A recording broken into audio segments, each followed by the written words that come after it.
L'invité de BFM Politique aujourd'hui, c'est Maud Bréjon, porte-parole du gouvernement. Bonjour Maud Bréjon. Bonjour. Je m'arrête un instant sur la cérémonie qui vient de s'achever à Arras. Aujourd'hui, on en est où en matière de radicalisation terroriste? Est-ce que c'est les adolescents qui sont particulièrement sous le coup de la vigilance de ce gouvernement? D'abord, c'est une cérémonie qui est extrêmement émouvante et je commencerai bien sûr par avoir un mot pour la famille, pour ses proches, pour tout ce monde éducatif qui est évidemment encore aujourd'hui en deuil. Néanmoins, cette cérémonie montre aussi que la République est plus forte et que la République se tient debout face à ceux qui essaient de l'attaquer, face à l'islam politique qui aujourd'hui encore continue de tenter d'avoir atteinte à notre laïcité, à notre République. Ça reste un point de vigilance. Et notamment à travers notre école. C'est évidemment un point de vigilance de tous les instants. La ministre de l'Éducation nationale, Anne Genetet, rappelait pour autant ce matin dans les colonnes de la Tribune que le nombre d'atteintes à la laïcité en septembre 2024 a considérablement baissé par rapport au même mois l'année précédente, en 2023. On est passé, je crois, de 838 atteintes il y a un an à un peu plus d'une centaine aujourd'hui. Ça a été permis grâce aux décisions politiques qui ont été prises par Jean-Michel Blanquer, par Gabriel Attal, évidemment, avec l'interdiction du port de l'abaya. Il y a encore beaucoup de chemin à faire. Il y a une prise de conscience politique qu'on doit continuer à mener. Mais moi, je suis là pour vous dire que nous ne lâcherons rien. Maud Bréjon, je vous présente à mes côtés Amandine Atalaya, éditorialiste politique à BFM TV, qui va vous interroger à mes côtés. Je vous présente également Jules Péquenard de la Tribune Dimanche, qui est partenaire de cette émission. Jules, précisément sur cette interview que vous évoquez d'Anne Genetet dans les colonnes de Maud la Bréjon, Tribune donc cette interview d'Anne Genetet dans les colonnes de la Tribune Dimanche, également concomitante l'interview de votre collègue Othmane Nasrou, en charge de la citoyenneté, dans le journal du dimanche, qui pointe, lui, un nombre de mineurs radicalisés en forte hausse. Alors, on comprend que les deux propos sont complémentaires, mais ils ne disent pas totalement la même chose. Est-ce que, d'après vous, le phénomène est réellement sous contrôle ? Le phénomène doit toujours continuer à être combattu. Il ne s'agit pas de mettre la poussière sous le tapis. C'est le sens des propos et d'Anne Genetet et d'Othmane Nasrou. Il ne s'agit pas de se voiler la face. Il s'agit d'arriver à agir. Et moi, je le redis, il y a eu des dispositions extrêmement sérieuses qui ont été prises par Jean-Michel Blanquer et par Gabriel Attal. Mais il reste encore du chemin. Et c'est ce que dit, je pense, Othmane Nasrou dans son interview. Après l'attentat d'Arras, Gabriel Attal, qui était alors ministre de l'Éducation nationale, avait dit qu'il fallait s'occuper des mineurs radicalisés dans les établissements scolaires et les en sortir par mesure de précaution, ceux qui étaient le plus radicalisés. On n'entend plus parler aujourd'hui de cette mesure. Qu'est-ce qu'il en est? Est-ce que ce projet est abandonné ou est-ce que Bruno Retailleau reprend cette idée qui, à l'époque, paraissait urgente et essentielle? C'est toujours à l'étude. Moi, ce que je retiens essentiellement des propos de la ministre de l'Éducation nationale, c'est d'abord la nécessité d'accompagner le monde éducatif. Mais sur cette mesure précise de sortir des mineurs radicalisés des établissements scolaires. Elle annonce notamment l'augmentation du nombre d'heures de formation à la demande même des enseignants et du monde éducatif. Je pense que c'est une très bonne chose. Et ensuite, il faut de toute façon avoir un suivi de tous les élèves dont on a détecté une situation de radicalisation. Mais c'est aujourd'hui réalisé par le ministère de l'Intérieur, c'est suivi par les rectorats. Est-ce que cette mesure-là serait mise en œuvre? C'est aujourd'hui pas encore décidé, c'est encore à l'étude et donc on aura l'occasion d'y revenir. Mais je note, moi, encore une fois, que des actions très concrètes ont été réalisées, qui ont donné des résultats, et c'est le sens de la baisse drastique du nombre d'atteintes à la laïcité ce dernier mois. Et je prends acte du chemin qu'on doit encore faire. Qu'est-ce qui a été réalisé concrètement sur les mineurs radicalisés depuis l'attentat d'Arras? Je vous parle des atteintes, des atteintes à la laïcité, et notamment des décisions qui ont été prises par Gabriel Attal. Mais chacun voit bien, de l'abaya, le camis, par exemple, à l'école. Maud Bréjon, pardon, pour bien comprendre, quand vous dites les décisions prises par Gabriel Attal, vous évoquez notamment l'interdiction de l'abaya et du camis à l'école, par exemple.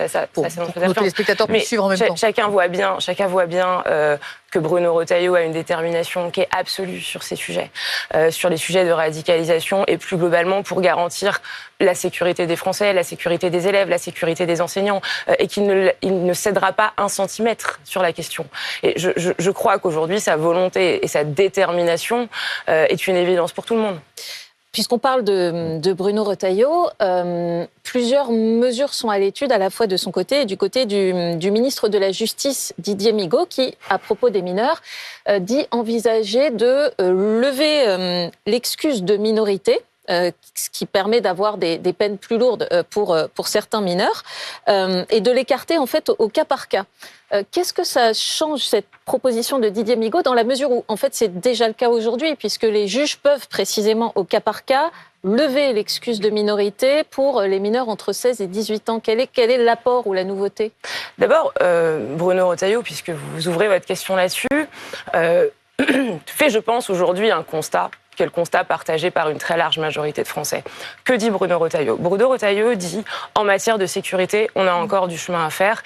Et partout où vous allez en France, les Français vous le disent. Bruno Retailleau dit ensuite, et on y viendra après, on doit avancer sur le contrôle de l'immigration, et notamment de l'immigration clandestine. On va y venir après, oui, tout à fait.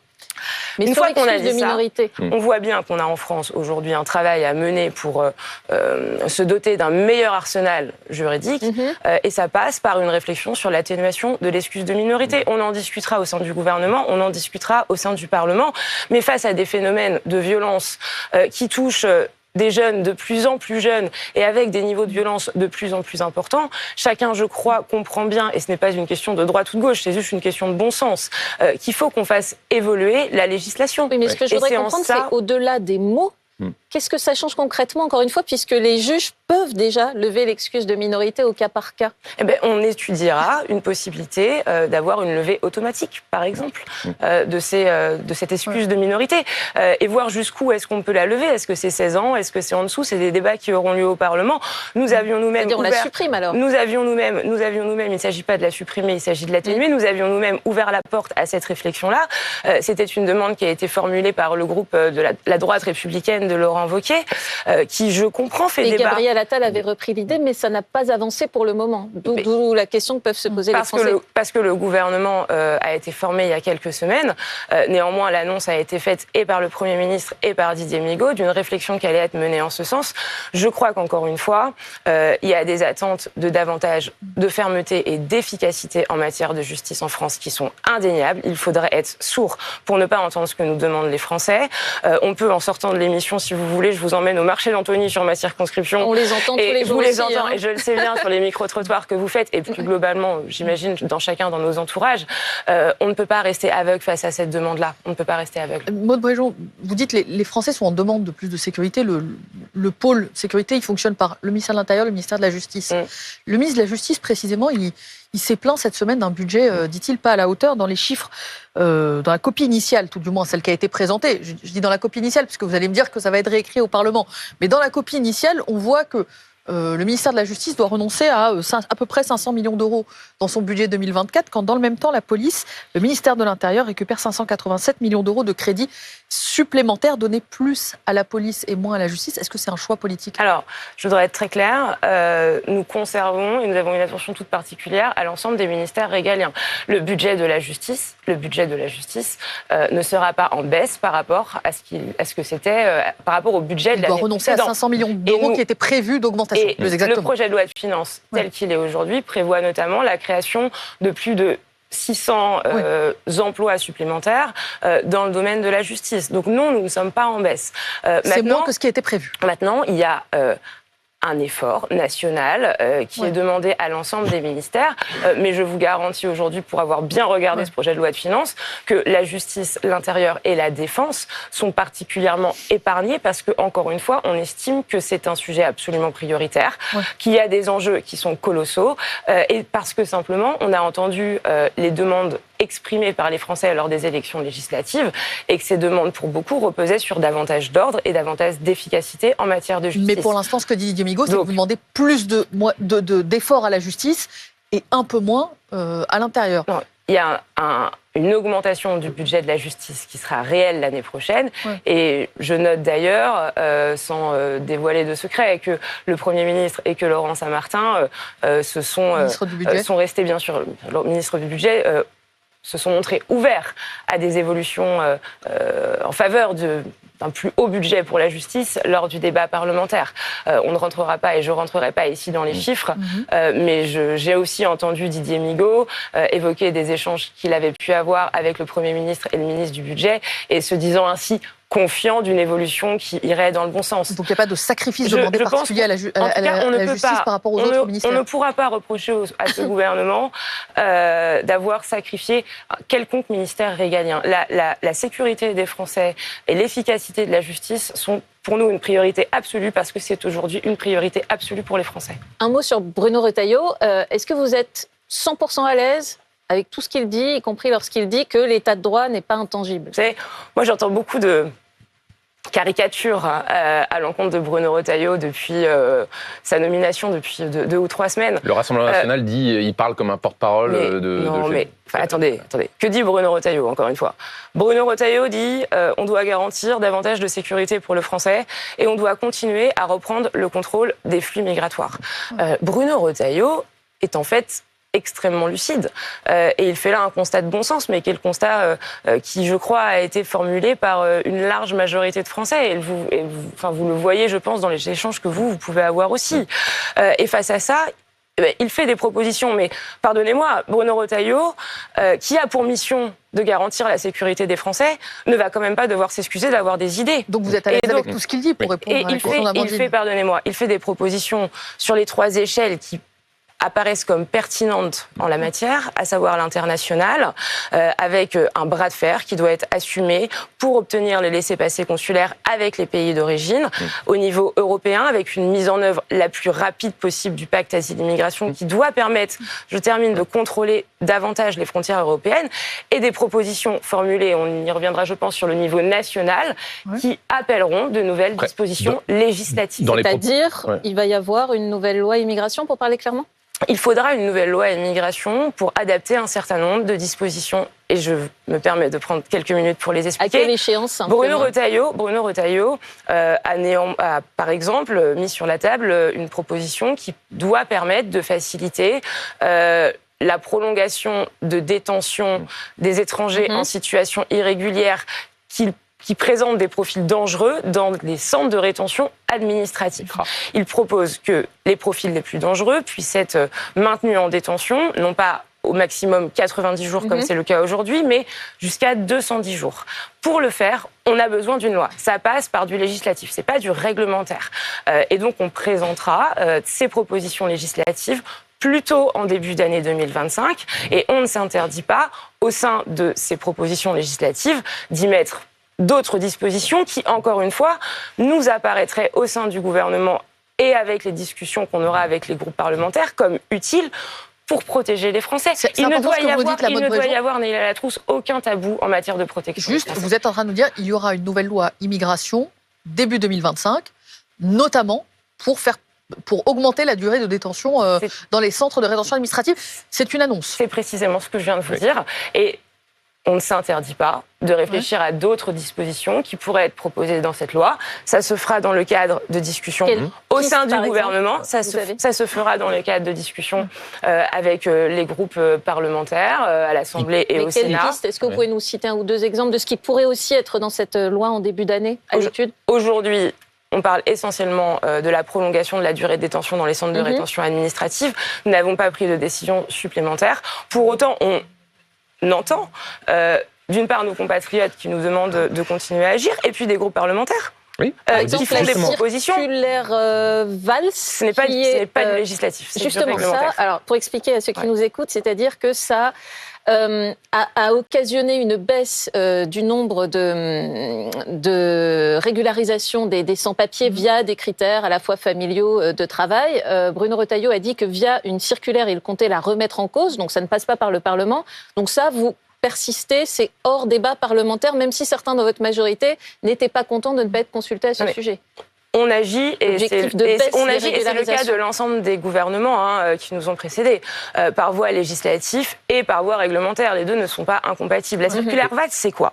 La circulaire Valls, qui a été prise fin 2012, c'est une possibilité encadrée et discrétionnaire qui est donnée au préfet pour régulariser environ 30 000 personnes par an, sur la base de critères précis qui touchent à la famille, qui touchent au travail et qui touchent aux études.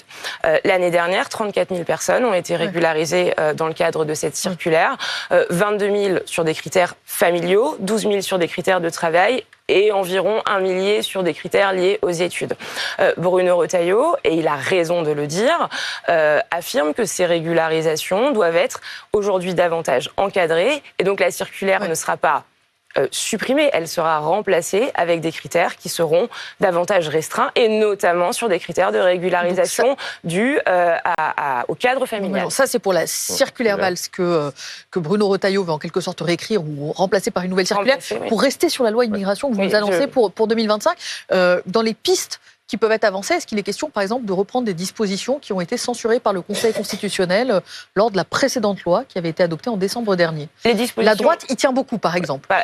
Ça prévoit notamment... je me permets de préciser que le Conseil constitutionnel a censuré ces dispositions pour des raisons de forme et non pas pour des raisons de fond. Donc elles peuvent revenir dans une nouvelle loi, absolument. Je ne voudrais pas laisser penser qu'on... Ce n'était pas une incompatibilité avec la Constitution. Exactement. On ne s'interdit rien. Il y avait le durcissement du regroupement familial. On ne s'interdit rien. On ne s'interdit rien. Ça se fera encore une fois dans un cadre de discussion avec les différents groupes parlementaires. Mais je note en effet que le groupe droite républicaine de Laurent Wauquiez avait fait des propositions en ce sens. J'irai plus loin. Hervé Marseille, par exemple, qui est président du groupe UDI au Sénat, avait déposé une proposition de loi qui reprenait un certain nombre de dispositions censurées pour des raisons de forme par le Conseil constitutionnel. À l'Assemblée nationale, si on additionne LR plus le bloc central, on arrive à peine plus de 210 voix. Est-ce que vous allez, soyons clairs, est-ce que vous allez chercher le soutien du Rassemblement national pour faire voter cette nouvelle loi immigration? On ne va pas chercher le soutien du Rassemblement national. On discutera avec l'ensemble des groupes parlementaires et ça se fera, pardonnez-moi, dans un cadre de discussion, notamment avec Renaissance, avec le MoDem, avec Horizon, avec les Républicains qui aujourd'hui soutiennent le gouvernement.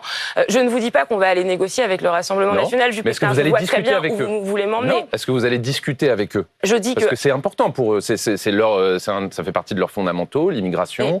C'est grâce à eux que Michel Barnier a pu passer sa première censure. Alors là, je suis obligée pardonnez-moi de vous répondre là-dessus. Le gouvernement tient du fait des 577 députés. Le gouvernement ne tient pas du fait du Rassemblement national. Le gouvernement tient du fait de l'ensemble des députés qui ont été élus et qui représentent tous ensemble 67 millions de Français. Mais sur le point soulevé pardonnez-moi, par Jules Pécnard, la voix d'un député vaut la voix d'un autre député. La seule question qu'il y a à se poser en matière de censure, c'est y a-t-il une convergence des luttes et des objectifs entre Marine Le Pen et Jean-Luc Mélenchon? C'est tout. Nous ne sommes pas tributaires des voix des uns ou des autres. Mais vous dites, Maud Bréjon, sur la loi immigration, on discutera avec tout le monde, une voix égale une voix, à ce moment-là. Mais ce ne sera pas une loi faite pour Marine Le Pen, de comprendre ce que vous dites. Ce ne sera pas une voix faite pour Marine Le Pen. Mais on ne fait pas la loi pour tel ou tel groupe parlementaire. On fait la loi pour essayer de répondre concrètement à ce que nous demandent les gens. Et on s'est engagé, et Michel Barnier s'est engagé, à ce que les propositions de loi qui seront formulées dans l'avenir soient discutées avec les groupes parlementaires qui aujourd'hui soutiennent le gouvernement. Maintenant, une fois que quand ces lois arrivent à l'Assemblée nationale ou au Sénat, on ne va pas interdire des députés RN, mais ou la France Insoumise, ou d'autres, de s'exprimer sur la question. C'est vrai qu'ils ne pensent pas la même chose du tout. Leurs avis sont radicalement opposés sur le sujet de l'immigration. Mais ça ne nous empêche pas d'écouter les 577 députés. Vous savez, moi je crois que, encore une fois, sans évidemment faire des accords ou sans aller chercher des voix ici ou là, on ne peut pas dire qu'on souhaite s'adresser et répondre aux préoccupations de l'ensemble des Français et refuser d'entendre ou de regarder ceux qui, par l'intermédiaire du vote que les Français ont formulé, les représentent aujourd'hui. Mais c'est aussi le cas pour les députés de la France Insoumise. Et ça ne veut pas dire qu'on cherche des accords, ça ne veut pas dire qu'on va négocier, ça veut juste dire qu'on respecte l'ensemble des Français. Et quand on respecte l'ensemble des Français, on se doit de respecter ceux qui le représentent au Parlement. Et je crois qu'en fait, chacun comprend bien ça. Question simple, réponse j'espère simple. La précédente loi prévoyait de régulariser un certain nombre de travailleurs sans papier dans des métiers en tension. Est-ce que c'est toujours prévu ? Et c'est toujours prévu et ça se fera dans le cadre, encore une fois, de la loi. Et les préfets le peuvent aujourd'hui. Et quand est-ce que vous allez définir la liste des métiers en tension ? Parce qu'elle ne s'est toujours pas fait non plus. ce sera fait, et ça c'est un travail que mènera Bruno Retailleau dans les semaines à venir. Et c'est quand même contradictoire avec votre objectif de baisse des régularisations sur la remise en cause de la circulaire Valls. Non, parce que Comment est-ce que ça fait un tout la cohérent ? circulaire Valls, je vous donnais les chiffres des régularisations qui avaient été réalisées l'année dernière. Les 2/3 des régularisations qui ont été réalisées dans le cadre de la circulaire Valls le sont pour des raisons familiales, ne le sont pas pour des raisons de travail. Bien entendu qu'on a besoin aujourd'hui d'une immigration du travail. Bruno Retailleau ne dit pas le contraire.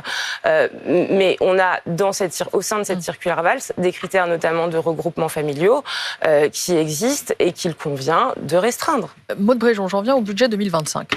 Le grand morceau du moment, présenté jeudi soir, oui, sans transition. J'en reviens au budget 2025, donc qui a été présenté en Conseil des ministres. On n'a pas très bien compris sur la question du gaz ce qui allait se passer. On a d'un côté la ministre de l'écologie qui dit il y aura une taxation sur le gaz au même titre que sur l'électricité. Et il n'y a pas de raison de défavoriser les énergies propres en faveur des énergies décarbonées. Le ministre du budget hier dit il n'y aura pas de taxe, j'y suis défavorable. Et ils sont tous deux membres du même gouvernement que vous, Maude Bréjon. Qui croit entre les deux ? Qui dit la vérité ? Il n'y aura pas d'augmentation du taxe. Il n'y aura pas d'augmentation, des taxes sur le gaz. Laurent Saint-Martin a précisé les choses hier midi, et donc moi je vous le redis. Donc la ministre de l'Énergie s'est plantée. C'est aujourd'hui la position qui est celle du gouvernement et l'arbitrage qui a été formulé par Michel Barnier. Pourquoi est-ce qu'on ne veut pas augmenter les taxes sur le gaz ? Donc la ministre de l'écologie s'est trompée. Pourquoi est-ce qu'on ne veut pas augmenter les taxes sur le gaz ? Cette taxe, c'est un peu technique, on appelle la TICGN. Bon, oui, on va éviter les acronymes. Voilà, elle a doublé cette taxe en début d'année dernière. Elle a déjà augmenté. Si on augmentait de nouveau cette taxe début janvier 2025, ce sont les Français qui paieraient de plein fouet l'augmentation de cette taxe. Ce qui n'est pas le cas de l'électricité. Parce que les prix vont baisser et que l'augmentation de la taxe ne vont pas augmenter les prix. Notre objectif, dit autrement, c'est que les factures des Français n'augmentent pas. Sauf que ce que dit la ministre de l'écologie... On refuse d'augmenter les taxes sur le gaz parce qu'on ne veut pas faire payer davantage leur énergie aux Français. Et on s'engage sur l'électricité à contenir une augmentation, une baisse des factures, au-dessus de 10%. Ce que dit la ministre de l'écologie, c'est qu'en faisant cela, le gaz reste quand même nettement moins taxé que l'électricité, presque 2 fois moins au mégawattheure. Est-ce que c'est finalement reculer sur la transition énergétique, dire tout ce qu'on vous avait dit sur le verdissement du parc automobile, tout ce qu'on vous avait dit sur les usages électriques, tout ça est mis de côté.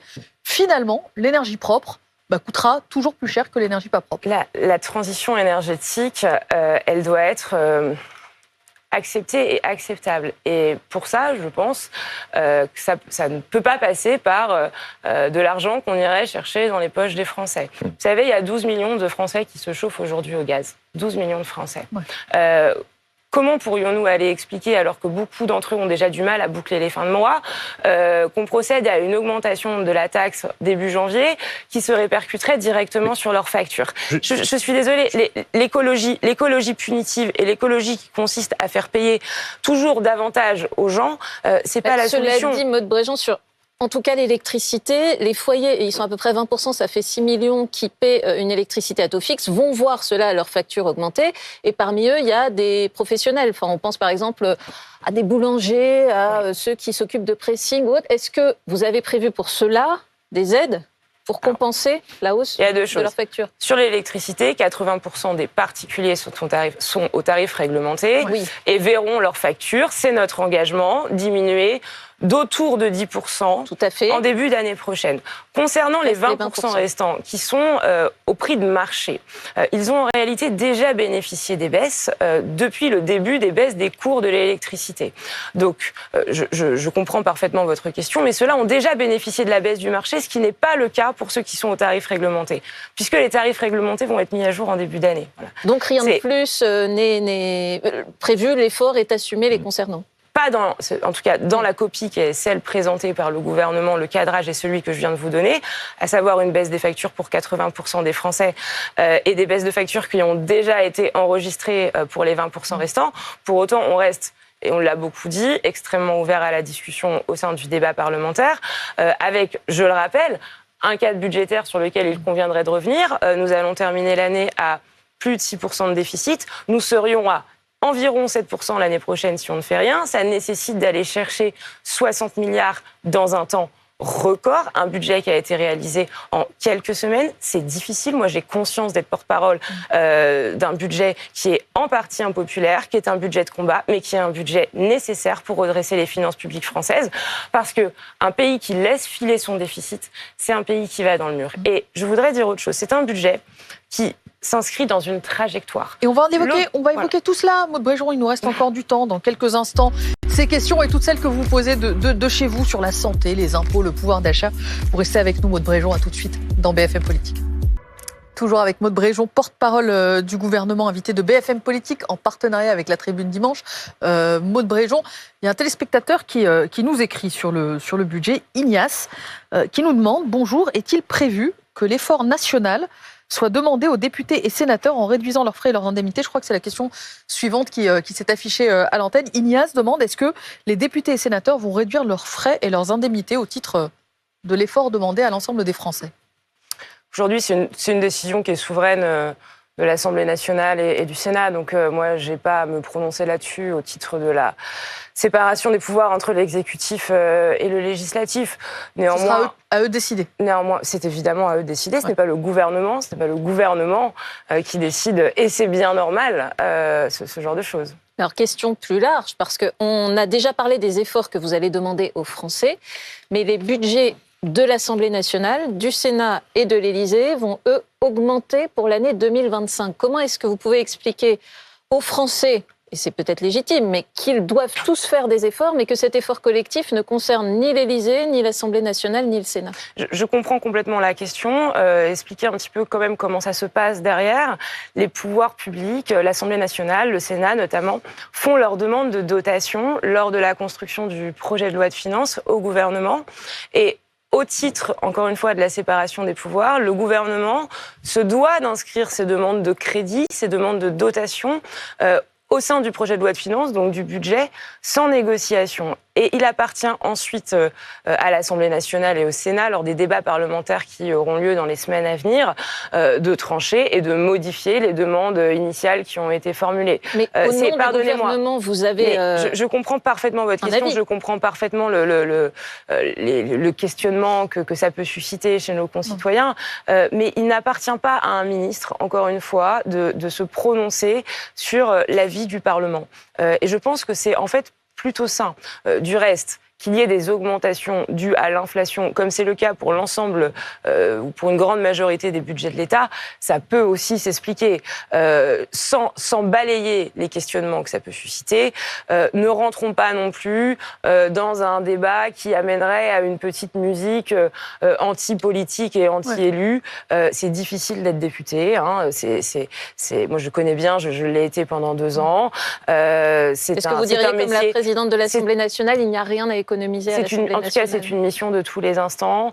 Ce sont des collègues qui donnent chacun beaucoup à leur territoire, qui partagent leur vie entre Paris et leur circonscription. Je dis pas ça, et je dis pas ça pour faire pleurer dans les chaumières, mais je ne voudrais pas laisser penser aujourd'hui que mes collègues à l'Assemblée nationale sont des privilégiés, parce que ce n'est pas le cas. Et je veux dire, ce n'est pas le cas d'autant plus dans une période que vous connaissez bien, où les élus sont souvent attaqués. Sauf que vous serrez la ceinture, parfois de violences verbales, parfois de violences physiques. Donc attention à la petite musique qu'on pourrait laisser entendre, encore une fois, anti-politique et vous avez raison de le dire, puisque les ministères, notamment, font des efforts sur leur budget. Là, l'interrogation, c'est que, y compris des ministres du gouvernement qui ont sans doute tout autant de déplacements, peut-être pas à l'international, mais qu'Emmanuel Macron, ou encore davantage de déplacements que des députés ou des sénateurs, eux font des efforts. Et je me dis, un retraité à qui on explique que pendant 6 mois, il va devoir renoncer à la revalorisation de ses pensions, comment est-ce qu'on lui fait passer l'idée qu'à l'Assemblée nationale, par exemple, il y a 10 millions de plus cette année, 10 millions de plus? C'est encore un débat. C'est quoi? C'est la dissolution? C'est un débat qui se tiendra au Parlement. Moi, je comprends l'émotion que ça peut susciter chez une part de nos concitoyens. Il y aura un débat, il y aura des discussions à l'Assemblée nationale et au Sénat. Il y a une part de ces augmentations, encore une fois, du fait de l'inflation, qui, je pense, peuvent s'expliquer.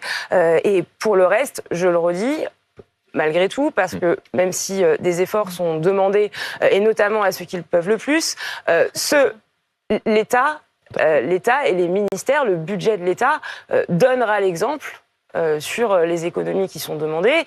Sur les 60 milliards d'euros qu'il y a à trouver, 40 milliards touchent à des réductions de dépenses. Et sur ces 40 milliards, 20 milliards, donc la moitié, sont un effort qui sera fait par le budget de l'État. Donc l'État montrera l'exemple et c'est bien normal. Ouais. Un autre élément qui va susciter du débat pendant cette période d'examen du budget, ce sont justement les retraites. Néla l'évoquait tout à l'heure. La non-revalorisation des retraites pendant les 6 prochains mois, donc c'est un gel de l'indexation sur l'inflation. Ça peut rapporter 4 milliards d'euros, nous dit-on. On sait que l'un de vos alliés, vos principaux alliés, les Républicains, sont très opposés à cette mesure. Est-ce que vous confirmez que le Parlement pourrait trouver une alternative à cette mesure ? Le Parlement pourra évidemment trouver une alternative à condition de proposer en face des réductions de dépenses supplémentaires. Vous savez, ça ne nous fait pas, pardonnez-moi, ce décalage de l'indexation sur l'inflation des retraites de 6 mois n'est pas une décision ou une proposition qu'on formule de gaieté de cœur, Jules Pécnard. On n'est pas heureux de faire cette proposition-là. On maintient l'indexation des retraites sur l'inflation, c'est un engagement. La retraite minimale sera revalorisée dès janvier, comme c'était prévu.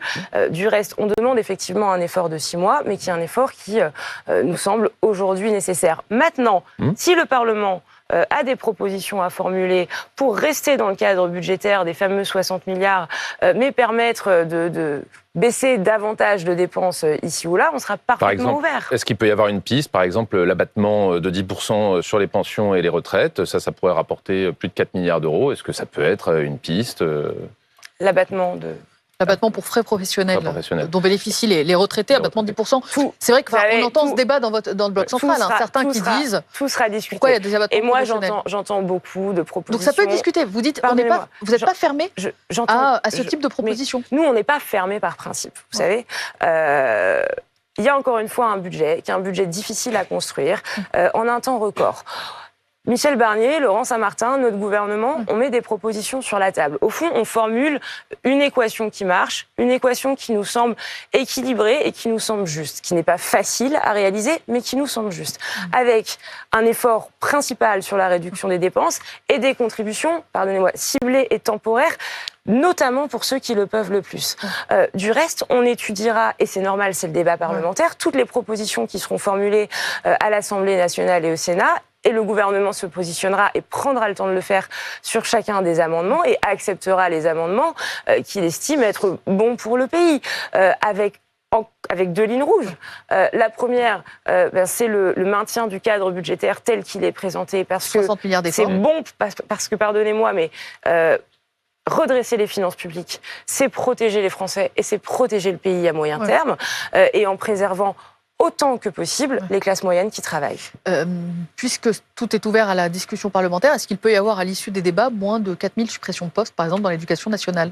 Ça aussi, cela fait partie des éléments ouverts à discussion ? Mais, en fait, je vous le redis, nous ne sommes pas fermés par principe.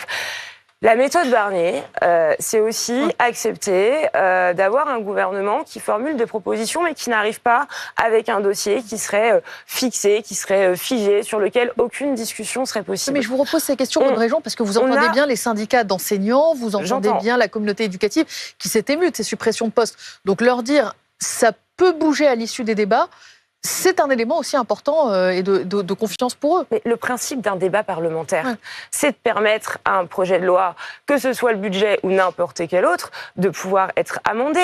Le droit d'amendement pour les parlementaires, c'est constitutionnel.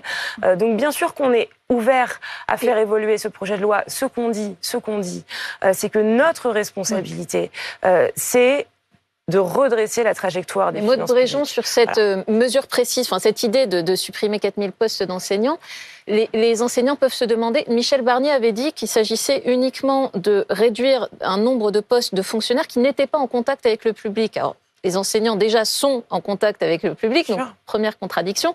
Et deuxièmement, tous les enseignants savent que en Europe, nous avons les classes les plus chargées en primaire et au collège. Donc est-ce que ça n'est pas une priorité pour vous que ça se passe mieux, de décharger un peu les professeurs aujourd'hui au regard de ce que font nos collègues européens ?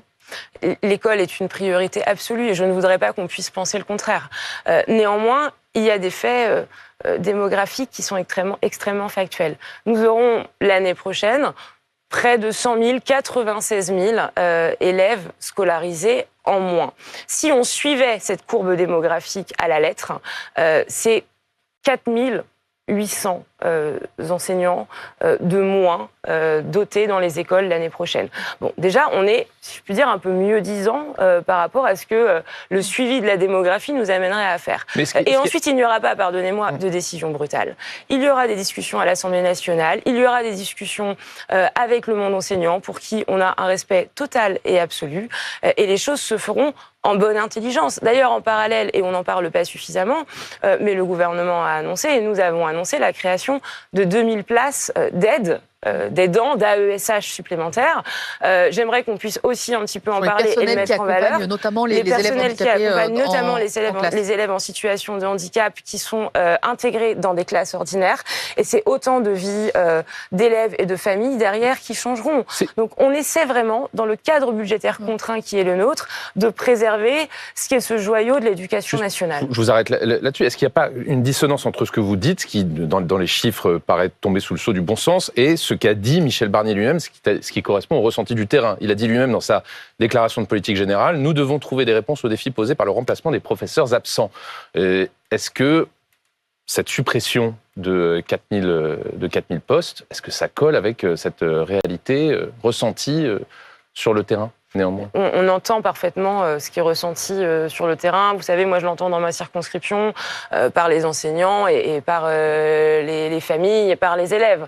Mais on a aujourd'hui des chiffres, encore une fois, 100 000 élèves en moins à la rentrée prochaine, qui, je crois, justifient qu'on mette en adéquation le service public avec la réalité du terrain. J'entendais d'ailleurs, enfin je lisais d'ailleurs, avant de venir, François Bayrou, qui porte une attention très particulière à l'école, qui a été ministre de l'Éducation nationale, expliquer dans des colonnes de vos confrères du JDD qu'il comprenait cette décision. Donc, ne surréagissons pas. On est encore une fois en amont des débats. Les choses pourront évoluer. L'école est évidemment une priorité absolue du gouvernement parce que c'est l'assurance vie de la République. Et il y a des données aujourd'hui factuelles avec des élèves en moins l'année prochaine. Et c'est, je pense, normal et c'est du bon sens qu'on puisse les intégrer. Brièvement, Maud Bréjon, ce sont des suppressions de postes concertées avec les collectivités? C'est-à-dire que ça sera par 4000 sur l'ensemble du territoire, ou il faudra regarder où est-ce qu'il y en a plus de besoins, où est-ce qu'il y en a moins? Ce sera évidemment concerté, mais nous n'avons pas une approche bête et méchante de la question.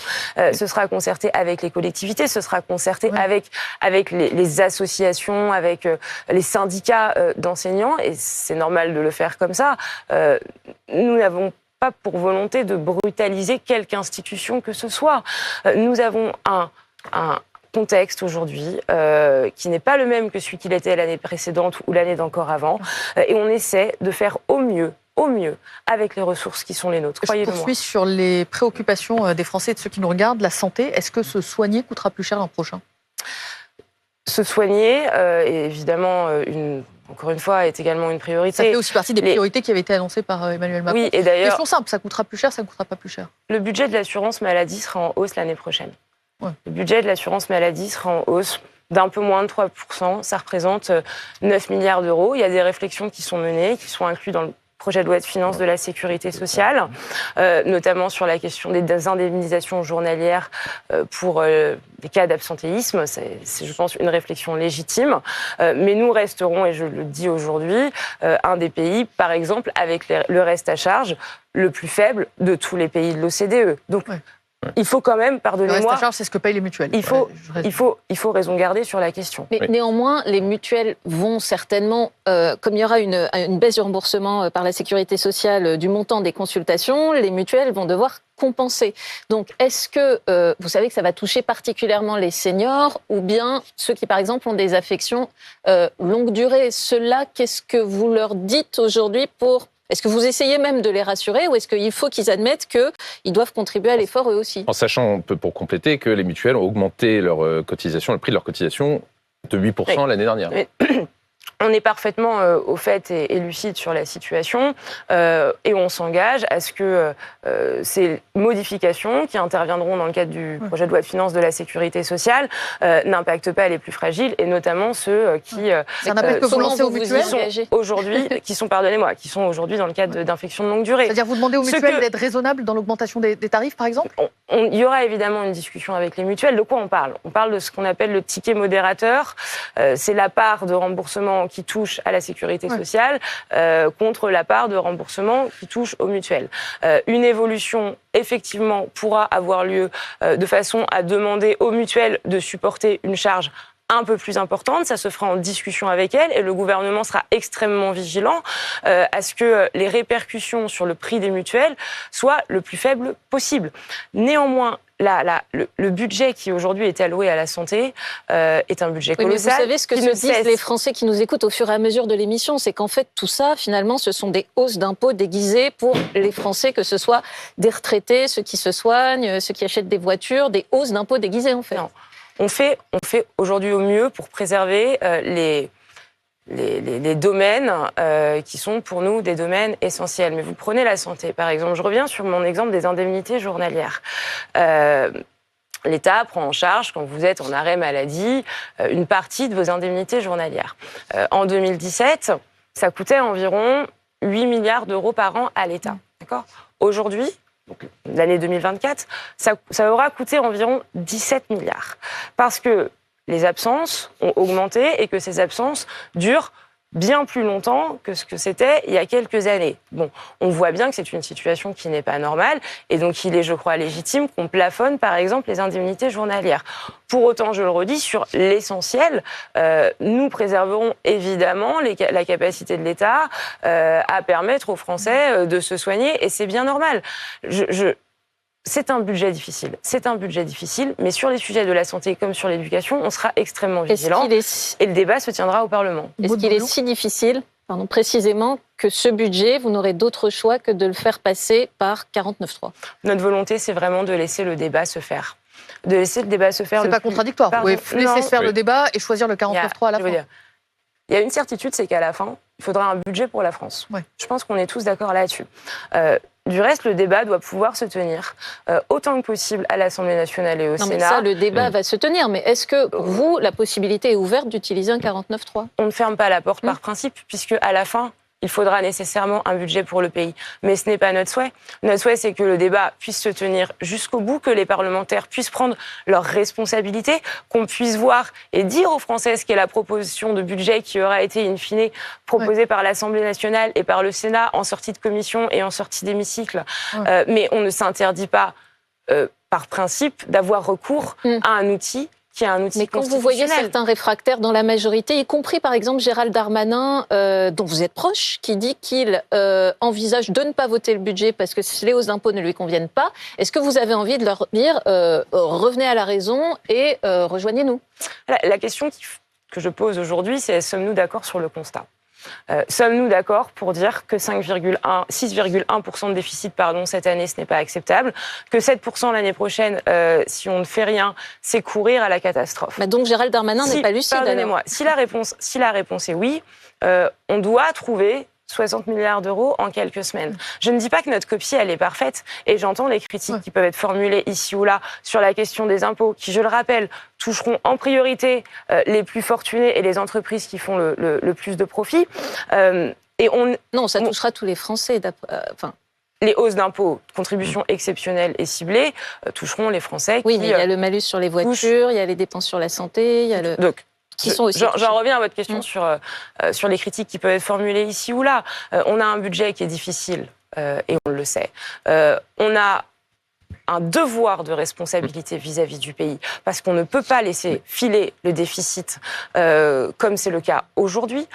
Et donc, face à cette réalité, Michel Barnier pose des propositions sur la table. J'entends que c'est difficile. Hein. Non, mais au-delà du contenu de la copie, certains dans votre camp appellent Michel Barnier, par exemple, à engager sa responsabilité dès le début du débat parlementaire, dans la mesure où il est impossible de trouver une majorité.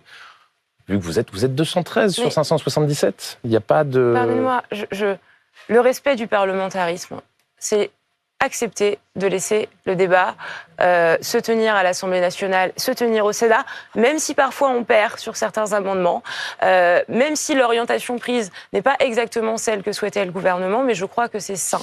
Et moi, je dis à tous ceux qui aujourd'hui font des propositions, font des critiques que je peux entendre sur le budget tel qu'il est proposé, si vous avez des idées pour faire différemment et mieux, nous sommes ouverts. Proposez-nous et on écoutera l'intégralité des propositions. Donc tout sera ouvert au débat parlementaire dans les prochains jours en commission et ensuite en session, en séance publique. Je l'explique pour nos téléspectateurs. Une dernière question, Maud Bréjon. Un dernier mot des violences en marge d'une manifestation écologique en Gironde. Jordan Bardella a appelé le ministre de l'Intérieur à interdire les soulèvements de la terre, ce collectif aux modes d'action parfois radicaux.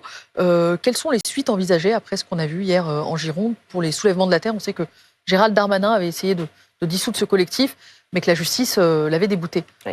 D'abord, ce qui s'est passé hier est inadmissible et incompréhensible. On ne peut pas se servir d'une cause écologique pour donner lieu à des violences. Et donc, Bruno Retailleau continuera à instruire le dossier. Maintenant, je ne peux pas vous faire de promesses sur cette question aujourd'hui, parce que, comme vous l'avez dit, Gérald Darmanin a déjà tenté de dissoudre les soulèvements de la terre et que cette demande a été retoquée par la justice. Merci Maud Bréjon, porte-parole du gouvernement, d'avoir été l'invité de BFM Politique. Merci Amandine et Jules de m'avoir accompagné, toute la régie, pour la réalisation de cette émission.